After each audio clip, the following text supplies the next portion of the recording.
의인이 죽을지라도 마음에 두는 자가 없고 진실한 이들이 거두어감을 당할지라도 깨닫는 자가 없도다. 의인들은 악한 자들 앞에서 불리어 가도다. 그들은 평안에 들어갔나니 바른 길로 가는 자들은 그들의 침상에서 편히 쉬리라. 무당의 자식, 간음자와 음녀의 자식들아, 너희는 가까이 오라. 너희가 누구를 희롱하느냐? 누구를 향하여 입을 크게 벌리며 혀를 내미느냐? 너희는 패역의 자식, 거짓의 후손이 아니냐?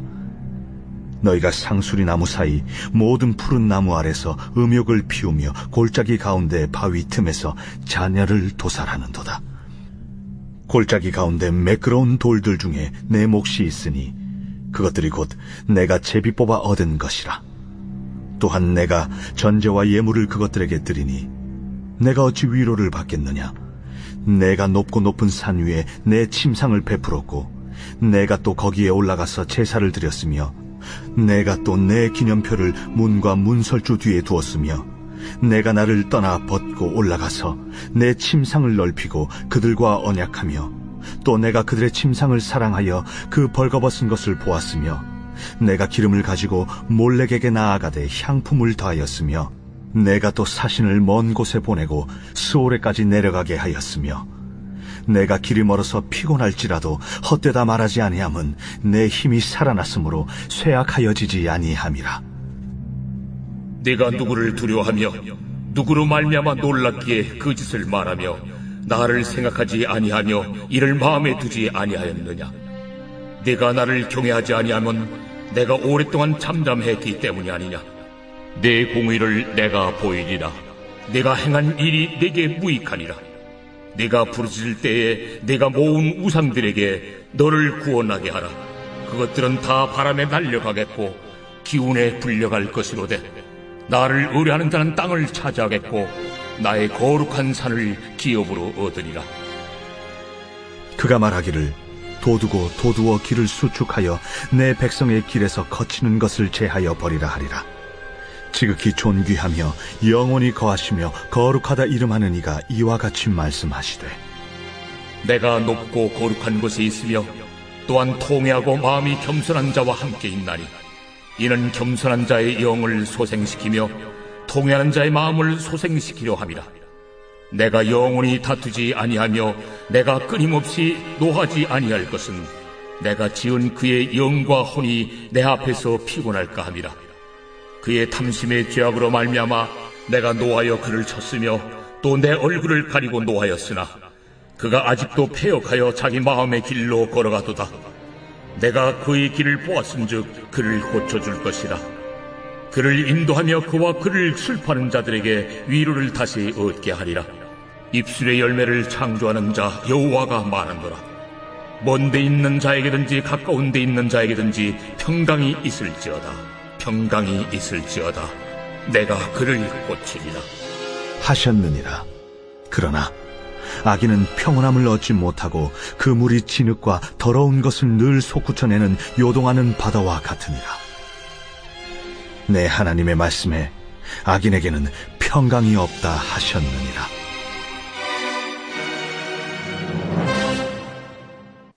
어떤 사회가 있다고 할 때 그 사회가 건강한 사회인지 병든 사회인지 그리고 정상적인 사회인지 비정상적인 사회인지를 분별할 때 아주 중요한 분별의 기준이 있습니다.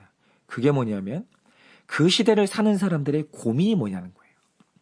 그런데 이 병든 사회에서 어김없이 나타나는 철학적인 고민이 있는데 그게 뭐냐면 도대체 선하게 살아야 되는 이유가 뭐냐는 것에 대한 혼란이에요. 만약 어떤 사회에서 공유되는 그 시대의 고민이 이런 거라면 그 사회는 분명히 병든 사회고 비정상적인 사회인 거예요. 그런데 이 사회가 멸망을 예고했던 이스라엘이 바로 병든 나라였고 비정상적인 사회였다는 거예요. 왜입니까? 여러분이 오늘 말씀 1, 2절을 보면 자기 나라를 바라보는 이사야의 문제의식이 기록되어 있는데요. 그가 말하는 이스라엘의 문제가 뭡니까?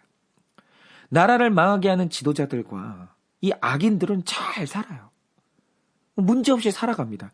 그런데 의인들이 자꾸 그 땅에서 죽어가는 거예요. 그리고 심지어 의인이 죽을 때 화려한 장례식이 치러지기는커녕 그가 죽은 것을 아무도 모르는 쓸쓸한 죽음이 된다는 거예요. 그런데 이게 이스라엘이라는 나라에서 한평생 선하게 산 사람들의 결론인 거예요. 아무도 그 죽음을 기억해주지 않아요. 그런데 이렇게 되니까 도대체 선하게 살아야 되는 이유가 뭔지에 대해서 이 혼란이 이 사회를 덮친 거예요. 왜 선하게 살아야 되지? 왜 거룩하게 살아야 되지? 여러분, 그런데 이 질문은요, 오늘 우리를 괴롭히는 현실 질문이기도 해요. 여러분, 어릴 때 저를 심각하게 괴롭혔던 질문이 있었어요. 그게 뭐냐면, 물론 사람마다 평가는 다르겠죠. 그러나 제가 알고 있는 제 아버지는 늘 말씀드리지만 아버지로서, 그리고 한 여자의 남편으로서 낙제입니다. 문제가 정말 많은 분이었고, 그래서 저의 소원 중에 하나는 아버지 같은 가장이 되고 싶진 않아요. 그런데 한 명의 신앙인으로서, 그리고 목회자로서는 인생을 남김없이 하나님께 다 드렸어요. 남기지 않았어요. 저는 그 옆에서 그 모습을 보고 살았고, 그래서 신앙인으로서는 아버지 같은 신앙인이 되고 싶어요. 제 아버지가 정말 그런 신앙생활을 했고 그런 목회를 했어요. 그런데 교회가 어려웠고 가난했어요. 그래서 제가 했던 고민이 뭐냐면, 도대체 이 헌신이 뭔가? 도대체 정직이 뭔가? 아니, 이 대가가 이런 거라면 이게 목숨 걸고 지킬 만한 가치가 있는 것인가? 이게 신앙인은 다른 지름길은 없는 것인가? 저는 이 고민을 너무 심각하게 했었어요. 그런데 저만 이 고민을 할까요? 여러분, 학생들의 경우에 옆 친구는 컨닝을 하고 안 걸려서 A 학점을 받았어요. 그런데 나는 정직하게 열심히 공부했는데 B 학점을 받아요. 여러분, 이런 일은 현실에서 일어납니다. 그런데 이게 내 삶의 결론이라면 왜 정직하게 공부해야 되는가? 누군가는 안 맞는 배우자와 이혼하고 잘 사는 것 같은데 나는 가정을 지킨 대가로 삶이 너무 힘들어요. 지금 삶이 힘들다고요. 그런데도 나는 왜 가정을 지켜야 되는가?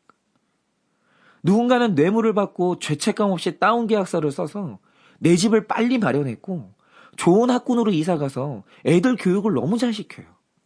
그런데 나는 정직하게 일하고 주는 만큼 받으니 내 집 마련은 꿈도 못 꾸고 애들 교육도 안 되는 거예요.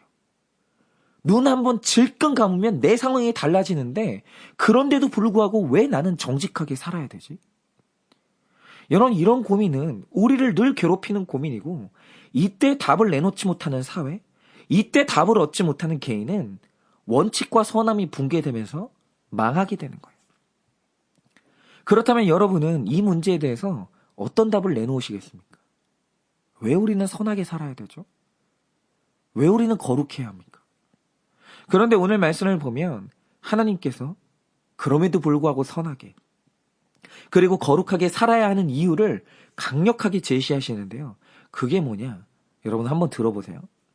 아마 여러분도 단중과 세조의 이야기를 잘 아실 텐데요. 너무나 잘 아시듯이 이 병약했던 아버지 문종이 왕으로 즉위한 지 2년 3개월 만에 죽어요. 그리고 나서 불과 11살에 불과했던 단종이 왕위에 오르게 됩니다. 그런데 이 권력이라는 게 저는 세상에서 가장 무섭다고 생각하는 게, 어린 왕이 즉위한 지 1년 만에 우리가 수양대군으로 알고 있는 세조가 이 계유정난을 일으키면서 자기 조카를 폐위시키고 자신이 왕이 됩니다. 그런데 정말 그 과정이라는 것은 피비린내가 진동하는 숙청의 과정이었고, 더 무서운 건 마지막에 이 세조가 자기 왕권의 안정을 위해서 영월로 유배시킨 자기 조카를 교수형에 처해서 죽여요. 자, 여기까지만 들으면 이 세조가 피도 눈물도 없는 살인마 같잖아요. 그런데 세조가 자기 조카를 죽이면서까지 왕의 자리에 오를 때는 이유가 있었어요. 나름대로는. 당시에는 왕이 어렸기 때문에 신하들의 힘이 다시 강해지고 있었고, 이 외척이 득세하게 되면서 민생이 도탄에 빠질 상당한 징후가 있었습니다. 세조는 이 다급한 마음에 그런 상황을 막고자 했고, 실제로 그가 왕이 돼서는 이 정조에 버금간다고 할 만큼 백성을 위해서 일을 잘했고 많은 업적을 남겼어요. 정말 이렇게 됐어요. 세조는 왕이 됐고 업적을 남겼어요. 자, 그러면 그런 방식으로 왕이 돼도 되는 걸까요? 그러면 그가 흘렸던 피가 깨끗하게 씻어질까요? 그런데 역사가 흐른 후에 일어난 신기한 일이 뭔지 아십니까? 결국 어렸던 단종은 힘이 없이 죽었고 잔인한 세조가 역사의 승자로 남았어요. 그때는 그랬어요. 그런데 역사가 흐르고 지금에 와서 일어난 일이 뭡니까? 이상한 게 뭐냐면 힘없이 죽은 단종이 불멸의 사람으로 남았어요. 지금 단종의 유배지인 영월을 가면 그가 유배 중에 걸었던 모든 행선지 있죠. 유배길을 가다가 잠시 멈춰서 물을 마셨던 곳. 유배를 가다가 잠시 앉아서 쉬었던 곳. 그가 백성에게 선물을 받았던 곳, 그리고 죽은 곳. 이 모든 단종과 관련된 장소가 다 유적지가 되면서 지금도 사람들이 그곳을 찾고 단종을 기억해요. 지금 단종은 이 사람들의 마음에 계속 기억이 되는 거예요. 그러니까 이게 뭐냐면 역사가 죄 없이 죽은 단종을 살려내서 그를 다시 세워주고 그의 정당성을 다시 인정해 준 거예요. 그런데 신기한 건 뭐냐면 승자였던 왕이 된 세조와 관련돼서는 유적지나 기억할 만한 장소가 이 땅에서는 한 군데도 없어요. 여러분은 세조와 관련된 유적지라는 데를 들어본 적 있으십니까? 그런 데가 없어요. 백성들이 그런 데를 남겨놓질 않았어요. 그래서 지금에 와서 세조는 사람들 마음에서 완전히 잊혀진 영원히 죽은 왕이 됐어요. 그러면 왜 이런 일이 일어났을까요?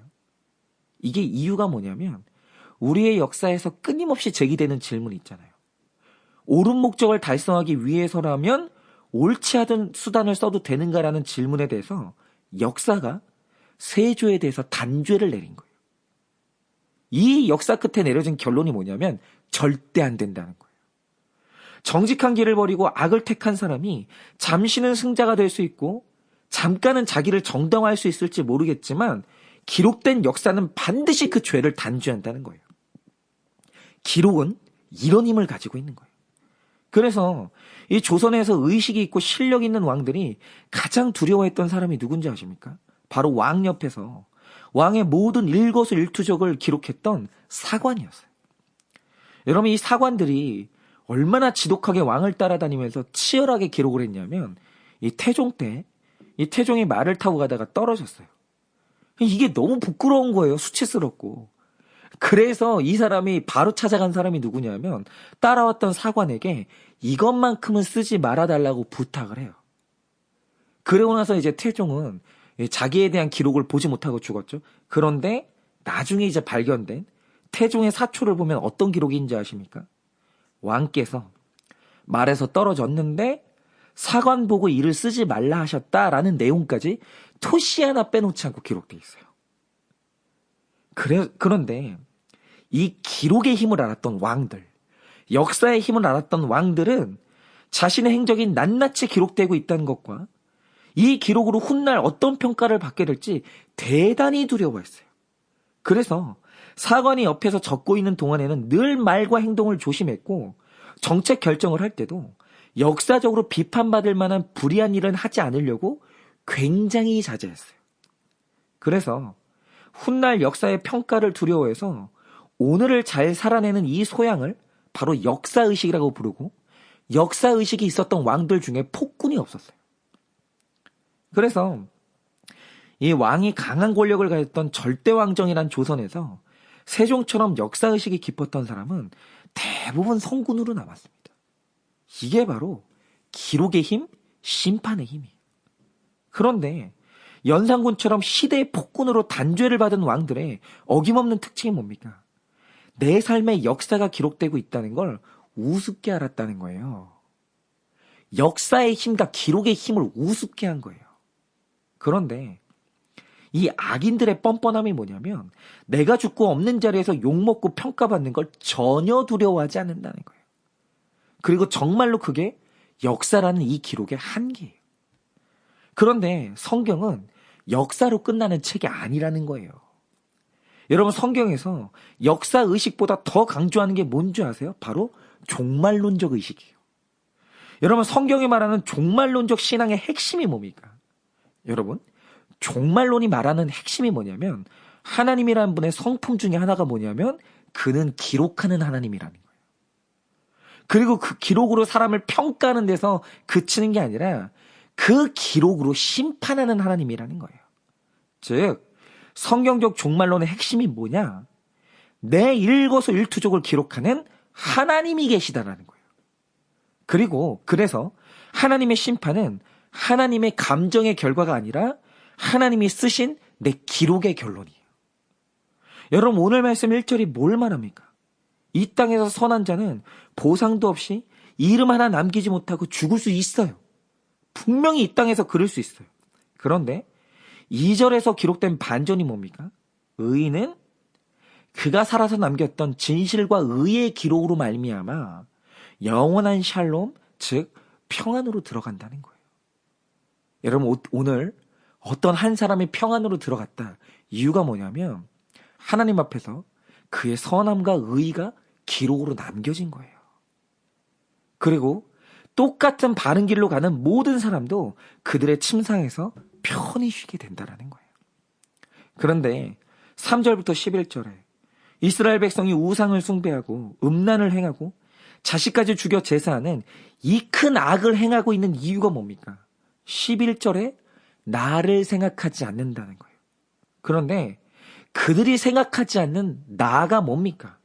바로 내가 행한 악을 다 기억하고 기록하시는 여호와.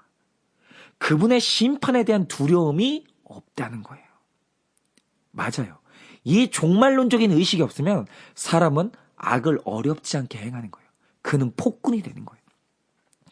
여러분 17절 18절 말씀대로 그는 죄악의 길도 기록하는 분이고 의의 길을 걷는 자도 그 길을 전부 기록하시는 하나님이에요.